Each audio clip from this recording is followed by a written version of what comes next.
Hi guys, so I've got my first homebrew HeroQuest game tomorrow, and I could be having about 5 players, maybe more. So yeah, I need some more heroes for my players to choose from. So yeah, I am buying loads of the HeroQuest add-on packs, quest packs, any kind of packs. And as you see, this one, yeah, this one's got some rogues in it, which is pretty cool. And what I really like is the fact that with the figures, you get the male and the female sort of equivalent, which is pretty cool. And obviously these dudes do have a few special abilities, as well as obviously looking pretty cool. So yeah, lovely little box here. So guys, I get all my stuff from Chaos Cards. There's a link down below, and there's also a discount code down there.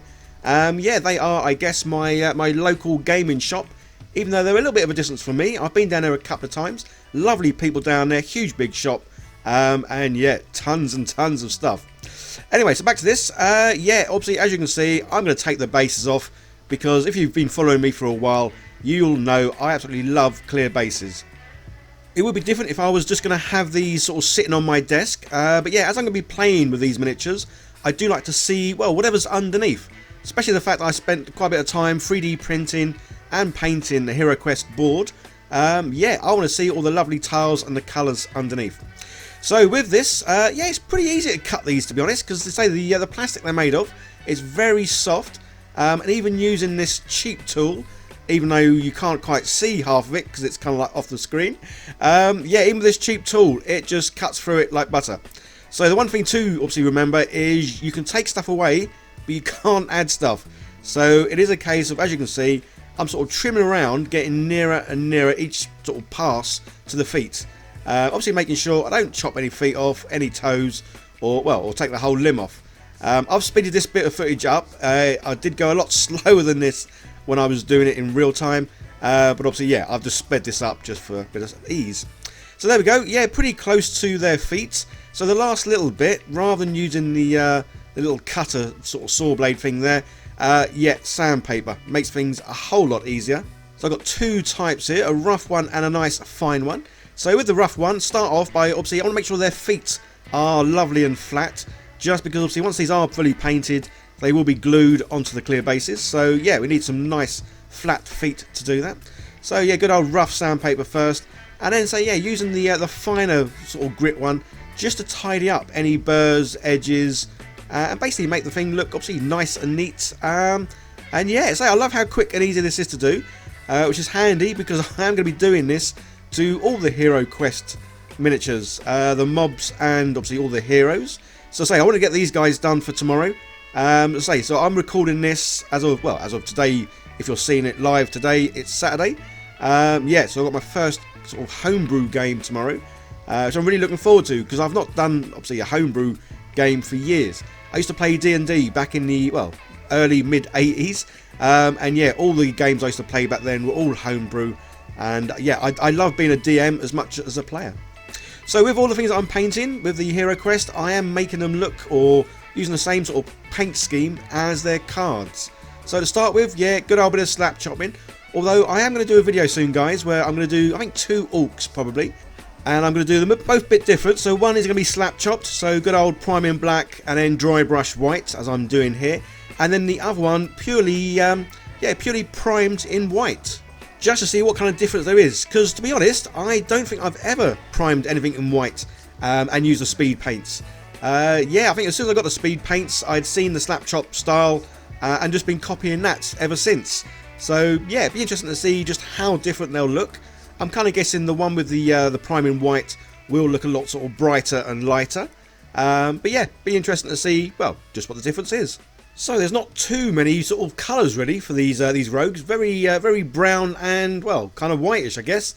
So yeah, so I've gone through the usual sort of thing, go through and see, well, what kind of colours I think will match up well for these dudes. And as always, yeah, mostly speed paints, but there is that one green stuff, well, dipping ink, what's it, Dewberry. Just because again, I don't seem to get on very well with the white from speed paints. Admittedly, this is because obviously doing a Slapchop style, there are a lot of darker, shady areas underneath. So again, yeah, maybe when I do the priming in white, the white from Army Painter will look okay. So also going to paint these two together because they are going to be exactly the same looking. and yeah, slap the paint on. So again, obviously going to show you all the paints I am using, just so if you wanted to follow along and, well, paint exactly how I am, then yeah, do so. So again, this is where it is good painting the lids, because some of the paints, they do look a lot different out of the bottle as opposed to the colours that they're meant to be. So yeah, I would highly recommend rather painting the lids or getting a little bottle tops or something, just so you can see exactly how the paint's going to look when you paint it. So all the lids I've done, they've all been slap chopped. They were primed in black and dry brushed white. There was a video out there somewhere showing me do this. Obviously it does take a bit of time doing it, but yeah, it's well worth it afterwards, just because then you know exactly how the colour's going to look when it comes out. Especially if, like, doing what I'm doing, copying the pictures exactly, or as exact as I can. Yeah, knowing how the paint's going to look on these figures, yeah, is a must really. I have mentioned before about the possibility of filming a game of HeroQuest or whatever sort of games that I play. But what I might do initially, so I got the game tomorrow, what I might do is obviously play the game, and then afterwards I might do a little breakdown of some of the more comical and funny things that happened. I say it is a homebrew. I'm not going to say anything just yet about what I've included in the homebrew, but yeah, there's going to be some fun bits, and there's definitely one bit I can't wait to do. Yeah, I'll let you know about that in a coming up video.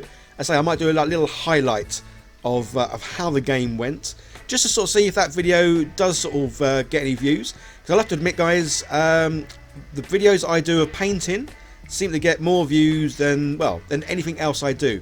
So I'm kind of guessing most of you guys are here for the painting, even though I really am, well, I don't know kind of what term I'd use to describe my painting skills ability.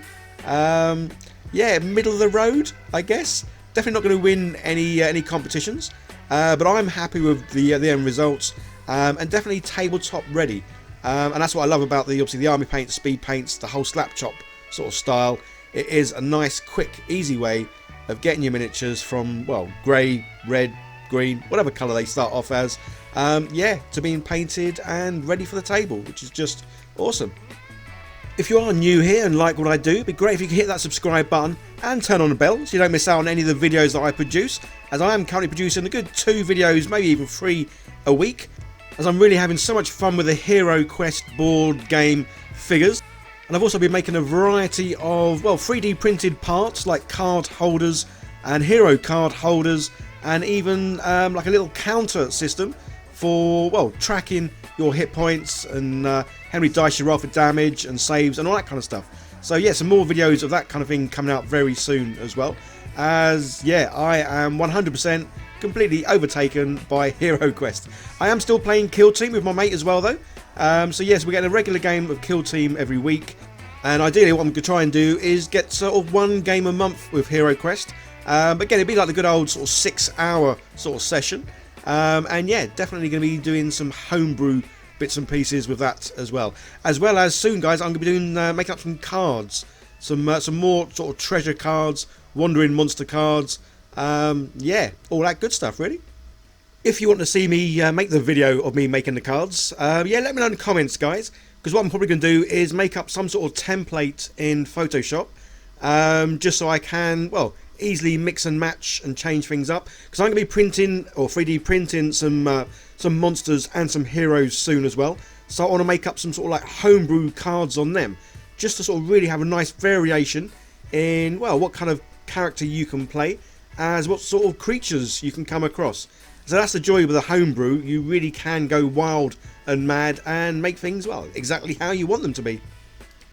So it really didn't take too long at all to get these 2 painted, and I say obviously painting them both together at the same time does make things a whole lot easier. So skin, yeah, this is something I never really enjoy doing because I can never get it quite right. Generally I go over the speed paints, army painter one, and then go over the air range sort of fleshy one as well. Yeah, I don't know what I can say about the skin. It's something I'm never really too good at. Well, I must admit, I think this is where the Slapchop doesn't always work too well, especially on humans. Because as you can see, this dude, well, he looks more like he's a, I don't know, he's a ghost or a vampire or something. He's got quite a few sort of dark bags under his eyes. I can obviously lighten them up later by putting the the elven paints on. But yeah, I mean, creatures, yeah, I think the Slapchop works really well on their skin, but humans, maybe not so much. So again, I'm really going to be intrigued to sort of see just how much difference there is in priming in black and dry brush in white, as opposed to just priming in white and then applying speed paint. So yeah, video on that coming soon, guys, because I'm as interested to see what comes out of that as probably you are. So yeah, these guys pretty much done. Nice and easy, nice and simple. Again, not going to win any awards at all for these, but for me, I'm happy. Yeah, so it is a case of painting to a happy standard, and these guys are now ready to yeah, put on some good old clear bases. So I get these from Fluid 3D Workshop. They do a whole range of different sort of sizes, shapes, ovals, squares. They do your normal sort of like black plastic ones as well. Again, links to everything I'm using, guys, down below, if you want to sort of get the same sort of stuff that I've got. And yeah, simply a case of a little dab of glue at the bottom of their feet. Bosh, he's done and ready to play with. And I think they certainly have come out fairly similar to well, to how they look in the cards. Yeah, so I'm pleased with that. And I guess the question is, come tomorrow when I'm playing this game, will anyone actually choose these or not? So, well, again, I'll let you know how it gets on, guys, how the homebrew goes. And what I am going to start doing is any sort of things that I make, 3D print or laser engrave, or say any homebrew sort of things I'm making, I'm going to stick them over on my Patreon. So if you want to download them for yourself, yeah, head over to Patreon, as that's where all these things are going to be. And just as I was finishing painting these, yeah, a little ring at the doorbell, and lo and behold, I got some more boxes turn up. Yeah, I think the only sort of set I haven't got now is the Ogre one, which I believe is out, well, sometime next month. But yeah, so I've got a couple more sort of sets here. The Spirit Queen's Torment and the Path of the Wandering Monk. So the great thing here is there are some more heroes for me to paint now.